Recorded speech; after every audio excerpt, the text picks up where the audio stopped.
Well, hey friends, it is week 47 of the Bellevue Growcast. God, I can't believe it's already 47 weeks. It's like we're into November. The year's almost wrapping up. I know.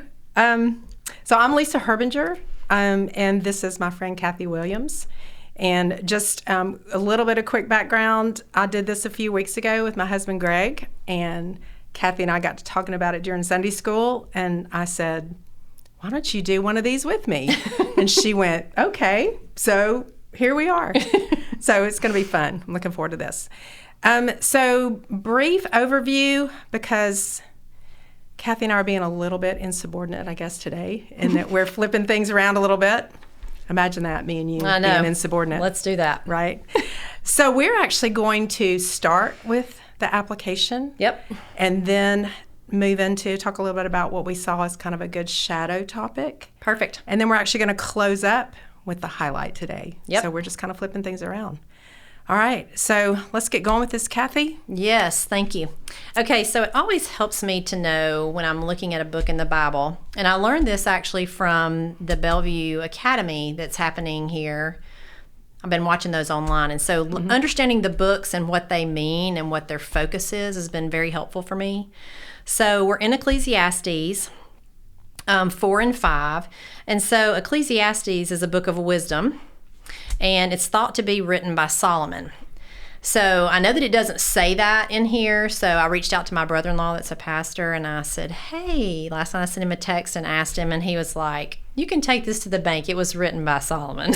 Yeah, Schofield says that too. Oh, really? Yeah. Okay, because in mine it doesn't say. Schofield notes, and so I know there is some kind of controversy on that with some people, but I'm with you.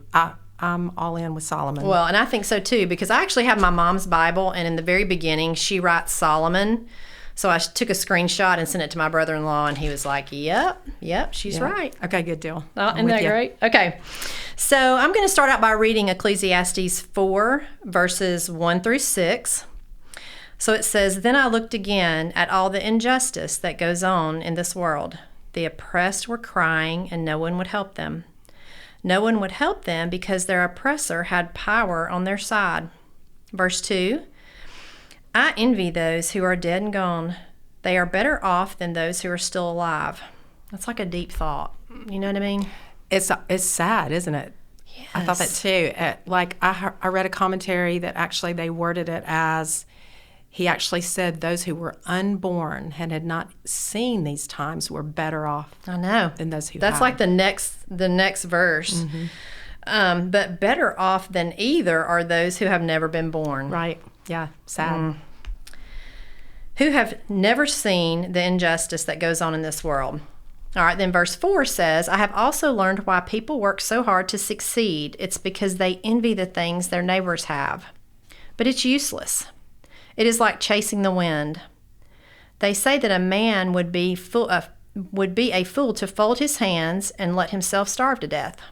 Maybe so, but it is better to have only a little with peace of mind than be busy all the time with both hands trying to catch the wind. I like that, trying to catch the wind. I know, because you can feel it, and you can see the wind blowing, but you can't ever control it. You can't tame it. And it's so much that, to me, that was so much about life. I mean, just life in general, and thinking about life. Like every day, Monday, Tuesday, Wednesday, Thursday, Friday. Yes. Chasing the wind. Yes, absolutely. I feel like that a lot lately. So in Ecclesiastes 4, just a highlight of the whole chapter. I know I just read just a few verses there, but we heard envying the dead. Better off than the living, better off than those who have never been born, envy and hard work, working together. It's all just useless. It's like chasing the wind. Better to have peace and just a little bit, which I think I've had to grow into that. When I was much younger, I more so thought, the nicer house, the nicer car, the nicer fill in the blank. That was what was the striving goal. And now that I've gotten to a different phase in my life, I understand that all that was basically, as the word says, useless. Yeah, and I mean, that's human nature, right? I mean, even if we don't think of ourselves as maybe over materialistic, we all do that. We want nice things. We want Right. nice things for our families. Right. There's a running thought of kind of, I want my children to have it at least as well, if not better than I do. It's like we're always striving for the things that are really not what are important, you know. That's so true. But That's so true. It's what we do. It is. It's what we do. We just have to keep it in check. Right. To me, right. I have to step back and say, is this really important?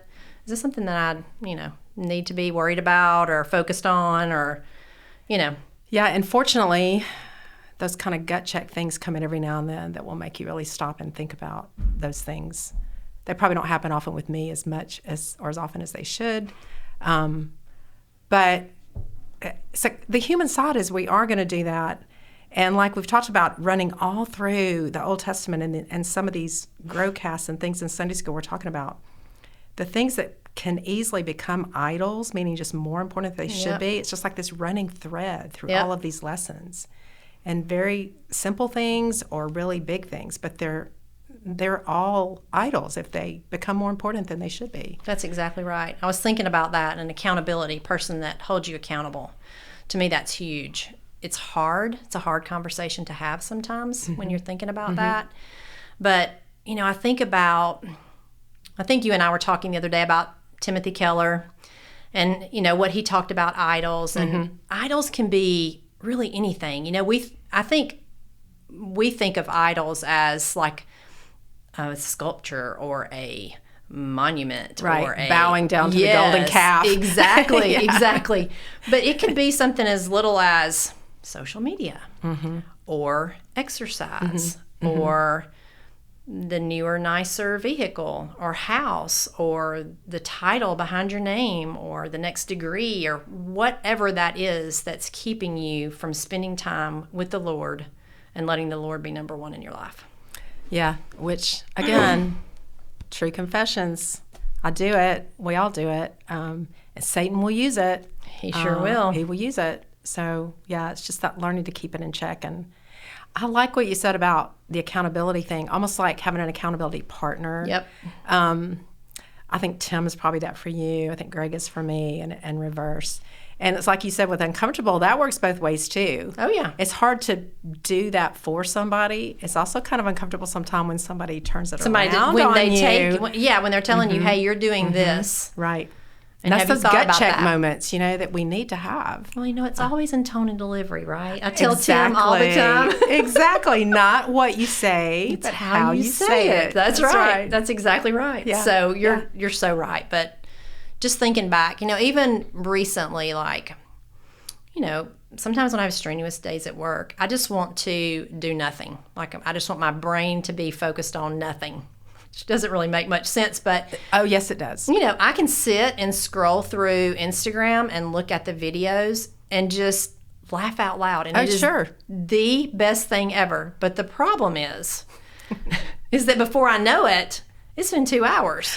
Wow. And I'm like, I can so relate though. I'm just laughing because I think about, Greg and I have had jokes about movies that are just totally brain dead, but it's like, it's a total waste of time, but my brain can just kind of like go into do nothing. Just dormant mode, hibernation or something. Yes. Sometimes we need that, I guess, just to kind of rest a little bit. But again, the problem becomes when it's too much. Right. When you're doing that, and wasting too much time, productive time, all this stuff about, like you mentioned earlier, there are key words running through about labor, toil, work. I wrote them down because it's just a laundry list of things that, if we just waste time, it's just wasted time, and we should have done something a little more productive. And I look back on it later, it's like, I really shouldn't have spent 2 hours watching that stupid movie. I do too. I'm like, I can never get that time back in my life. Exactly. I know. I do the same thing. I agree. So, I was going to just mention real quick, and you may not have you gotten down to 12 yet? Not yet. Okay. Not yet, but that's next on my list. Okay. So the next verse we want to read is Ecclesiastes 4. We're still in chapter 4. And it's verse 12, and let me look at it here. It says, 2 men can resist an attack that would defeat 1 man alone. A rope made of 3 cords is hard to break. And this was something that you and I talked about. I mean, think about the strength of a rope that has 3 bands with it. And it made me tie that back to God, bride, groom. You know, the example of God in your household, where it's the Lord first, your spouse, your children. So, I mean, I was just thinking about that and just the example that is, you know, when I think about it. And then it also reminded me of Proverbs 27:17.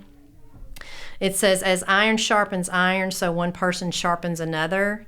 So I was like, the verse just popped in my mind, and I'm like, that's why it's important to have accountability. Again. Yes. And also to have the Lord in the right spot. Yeah. I love the iron sharpens iron. You know, my son's a PT, and that's a big athlete verse. He's got that banner. He had a banner made, and he's got it up on the wall in his PT clinic. So that's awesome. I didn't love know that. Yeah. And that verse, like 4:12 of this section of reading, was probably my favorite. And the commentary I read compared it to a braid.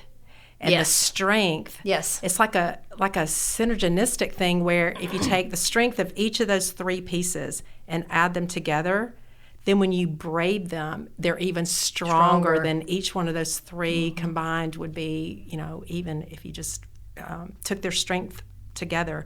So that I saw several commentaries, like you said, or several comments about the God, husband and wife. And then one of them likened it to mother, father, child. I can see that. The strength in the family unit. Yep. You know, with that braid there. And of course, 3 is such a running thing through the Bible with, you know, the Trinity and all kinds of things. So, yeah, that was, of the Ecclesiastes reading, I think that was my favorite verse about the threefold cord. It's really good. And there's another one in chapter 5. So this one is chapter 5, and it's verses 5 through 7.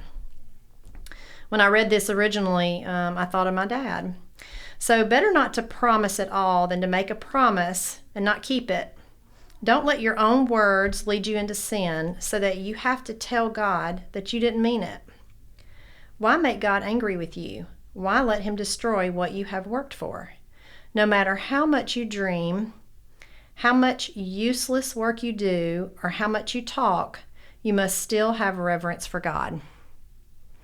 And that made me think about, my dad used to say all the time when my kids were young, he would say, let your yeses be yeses and your nos be no.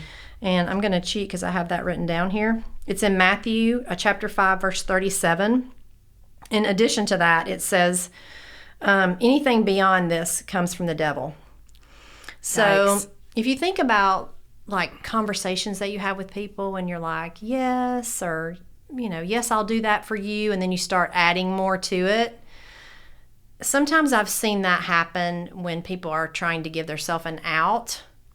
You know what I mean? Kind of like a way out of something. And then immediately in my mind, I'm like, it's just either yes or no. It's very simple. And when you started that, those comments there, and again, this is me confessing what I'm forced to recognize, all the times I've made promises not only to people that maybe I haven't followed through and have broken, but with God especially. Me too. How many times do we hear a really great sermon or podcast or read something and you're like, okay, starting today, this is going to be different. I'm going to do this. Yep. And then there's that Satan creeps in thing and something like totally messes me up. And then I'm like, you're like, I'm already behind. I know. Yeah, why do I need to start now? I'll just pick it up next week. And then next week something happens. Same thing. That's, again, where some accountability maybe. Oh, yeah. You know? I mean, it's always better. Even like years ago when I started back working out, you know, I had a person that I worked out with, and she was great because even if I didn't want to do that, she was like, come on. So I think that helps. I think accountability, a partner, is the way to go. For everything. Everything. Exactly. From working out to reading the Bible to, you know, doing a podcast or preparing or whatever. I agree. Completely. Maybe we should be accountability partners on some things. Let's do that. Yeah. Let's do that. It'd be good. Another thing that my dad used to always say is, a man is only as good as his word. And so as my boys have gotten older, I've said that to them, meaning if you say it, you have to do it. Yeah, and follow through. That's right, because you're only as good as your word. That's right. So that's right. Yep.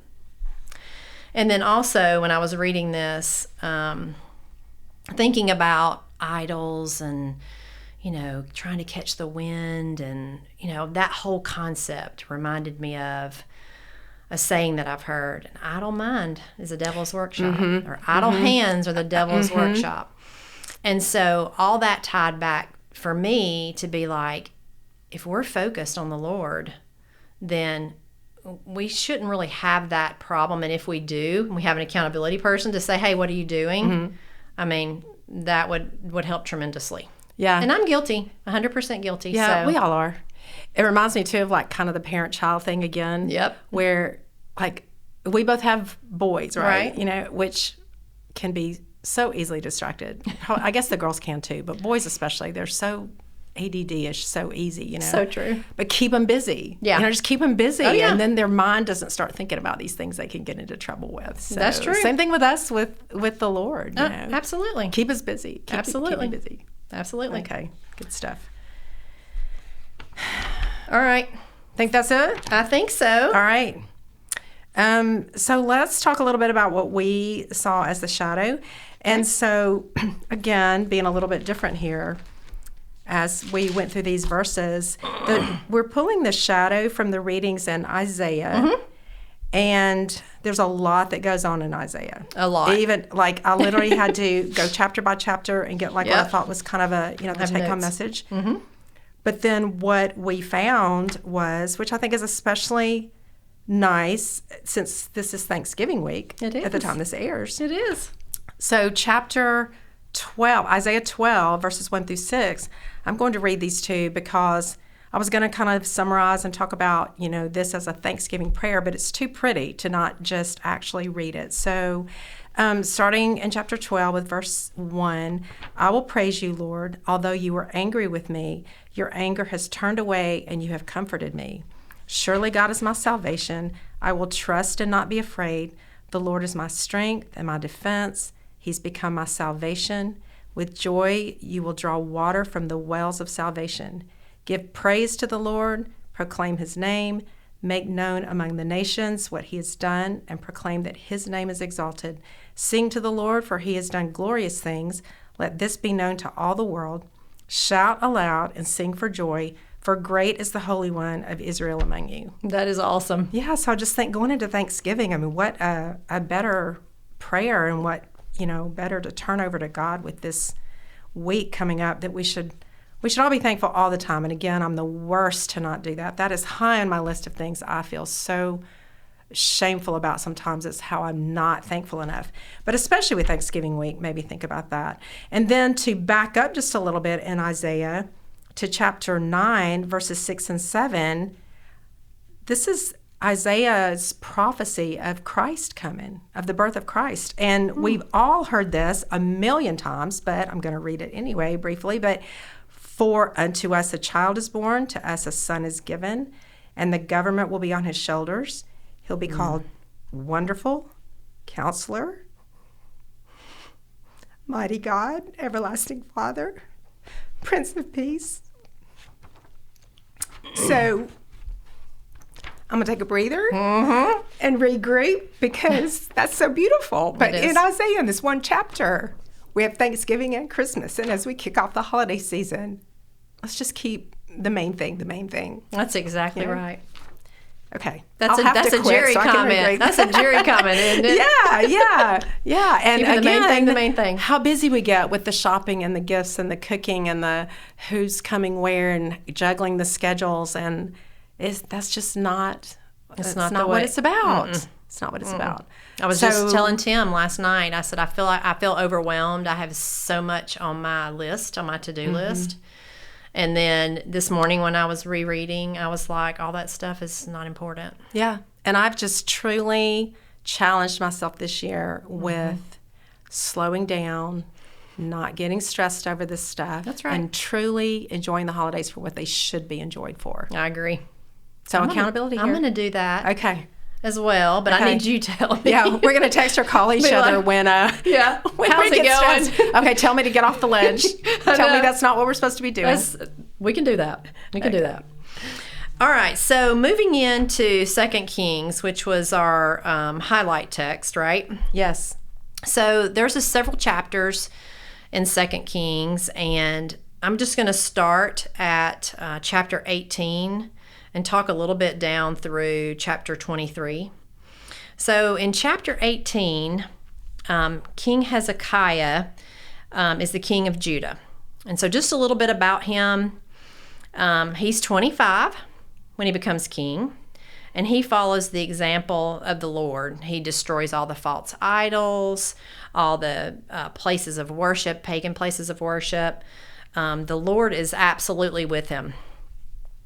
And he was successful in like everything he did. I thought when I read that, I was like, wow. So he defeated the Philistines, raided their settlements, including the largest city, Gaza. So that played into what's happening right now in Israel as well. And then as he's gotten older, he does get sick, and he actually prays to the Lord to heal him. He goes back and says, my words, hey, I've done all this, I've been faithful to you, heal me. So he does heal him, and he lives 15 additional years. So there's actually a prayer that's really, really pretty in here that I want to read. Somehow I got a bunch of reading, didn't I? Okay, so it's in 19, if you're following along. So 2 Kings 19, verses 15 through 19. Okay? It says, O Lord, the God of Israel, seated on your throne above the winged creatures. You alone are God, ruling all the kingdoms of the world. You created the earth and the sky. Now, Lord, look at what is happening to us. Listen to all the things that Sennacherib is saying to insult you, the living God. We all know, Lord, that the emperors of Assyria have destroyed many nations, made their lands desolate, and burned up their gods, which were no gods at all, only images of wood and stone made by human hands. Now, Lord, our God, rescue us from the Assyrians, so that all the nations of the world will know that only you, O Lord, are God. I just thought about that. They actually went in and destroyed the gods, which were really no gods at all. He says here that they're images of wood and stone. There's the idols again. I know. I mean, it just keeps showing up. I know. That's what tied on. I was like, geez, this idol thing is being like driven home. So maybe I need to take a step back and look at myself and I for sure do. Analyze. Analyze 100%. Okay. So then moving forward, we see in chapter 21, Manasseh, Hezekiah's son, becomes king, and he was 12 years old. And I thought, God, that is really young. Really young to be king. A lot of these kings were really young. They were. I got another one coming up that's pretty young, too. Okay. So Manasseh was much like his father. I'm sorry. Yeah, much like his father, Hezekiah. So he sinned against the Lord. He rebuilt the altars. So he rebuilt the idols. He rebuilt the pagan places of worship. He worshiped the stars. He even sacrificed his son as a burnt offering. Oh, I missed that somewhere. I was like, awful. Oh my gosh. Wow. That's bad. Yes. Yeah. I can't imagine that. Can't I even have relate to boys it. and I can't. Right. Children, period. He also consulted fortune tellers and mediums. So we see this like... It's like witchcraft. It is. Yeah. So we see this dad doing this, setting this example, taking these steps, and now we see this son that's 12 years old that's now walking just like his father. So then later on in verse 19 of chapter 21, Amon, so that's Manasseh's son, becomes king.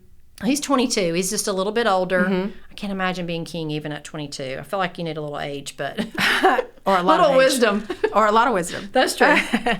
So he was like his father as well. So he worshipped idols. He rejected the Lord altogether. He disobeyed the Lord's commands. Amon's officials actually plotted against and killed him. So now we see, we have how many? We have Hezekiah was right, and Manasseh was wrong, basically in the way that they looked at the Lord, and then Amon was wrong. So then we get to Josiah. Josiah is 8 years old when he becomes king. I have a granddaughter that's that age. I'm like, how does that happen? Like, how do they function? How do they know what to do? And it was very common. I've got a whole chart in my Bible that talks about all the different kings and their ages and when they took command or control, so to speak. I'm sure they had a lot of leadership from other adults and stuff. That's true. Obviously. That's true. But now, like Josiah, I think was 8, isn't that what you said? Yes, 8 years old. But then some big things really started happening when he was like 16. So that's still really, really young. Oh, well, let's talk about those 16. Okay. Let me give it just a high level of Josiah. So he swapped. He flipped over to right. He did. So he did what was pleasing to the Lord. He followed the examples of his ancestors, strictly obeying all the laws of God. And I just think that's huge because when I think about even my life, my parents, me, my children, my children's children, and the cycle that things run in. So it just brought forth to me that what I do matters. And they're watching. What my kids see, what other people see, it all matters. And so it just made me think about the cycle. And then kind of thought about generational curses and how, people are just raised certain ways. And it's just, all that just tied together to me. But tell us about Josiah when he was 6. Did you say 16? Yeah. Well, so for those of you who have been listening to the Growcast, then you might remember back in week 42, which is when Greg and I did our Growcast, I actually talked about how I was cheating a little bit because in our reading for that week, which was 2 Kings 13 was part of that, the prophecy of Josiah coming was mentioned. A prophet showed up to Solomon's son, which I've forgotten which king that was now, but or maybe it was Hezekiah actually, but it was the first mention of Josiah's coming. And now here we are in week 47, and he's here. So I did this, kind of went down a rabbit hole with Josiah, and I'll just say I became a major fan. I'd heard his name, but never knew much about him. But, in the Bible, and something I learned from my dad, we're talking about our dads, one of the things he's always had an interest in is what he called the types. All through the Bible, there are types of whatever, types of certain people or things. And Josiah is a type of Christ in that he did turn around the evil king cycle. He destroyed the altars that had been rebuilt, got rid of the pagan altars and the idols, reassembled the people and brought them back to God. And so there are a lot of characteristics about Josiah that are very similar to some characteristics that we then have later with Christ. So he's considered that kind of like a future look at what's coming with Christ. And so that's awesome. To be young, to turn things around, to do the amazing things that he did, of course, with God's help. He's there's all kinds of quotes from people about one of the greatest Bible heroes ever, and we should all be like Josiah. I think I've heard that. Yeah. So along with some other things for the week, kind of going into what we're talking about with thinking about the holidays and thinking about how we can maybe focus on, the real thing, the good things, the important things. Yep. I've kind of had in my mind, I want to be like Josiah. I actually found myself thinking, I want to be like Josiah when I grow up. And I'm like, I think I'm grown up, so I want to be like Josiah as I'm still grown up, because we can always do better, we can always improve. But I would love to just think I could even just strive toward being anything with those kind of characteristics, and never be a type of Christ, but just to look toward that instead of some other things I look toward sometimes. To cycle back what you talked about in the beginning, where we think, success at work and money or our homes or even things that are important, but like how you raise your kids or those kinds of things. But if the seek ye first thing, I guess is in my mind what it kind of comes down to is like if we're seeking the right thing and making that first, that's right. Then these other things should kind of fall come right with into it place. and fall into place and take care of so many things that become problems for me that probably wouldn't have been problems if I had made the things the priorities that should have been. I'm in the same boat. I'm in the same boat with you. Exactly. So we're going to think about Thanksgiving. We are. We're going to think about Christmas. Without crying. Yes.